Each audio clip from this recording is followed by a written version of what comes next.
The Central Highlands province of Gia Lai will host the 2018 Gong Cultural Festival. The event looks to promote the unity of local ethnic communities in preserving the cultural space of Gong.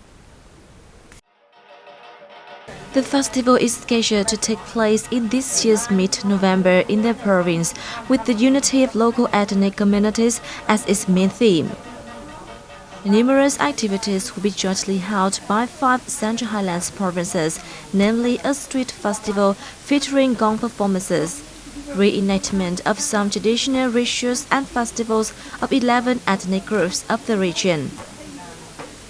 The art of wood sculpture and brocade weaving will be introduced during the festival, along with seminars on conservation of Gong cultural values and exhibitions on ethnic costumes. The cultural space of Gong of the Nguyen was recognized by the UNESCO as a masterpiece of the oral and intangible heritage of the humanity in 2005. It is closely linked to the daily life of local people. Their belief systems form a mystical world where the Gongs produce a privileged language between man, divinities, and the supernatural world.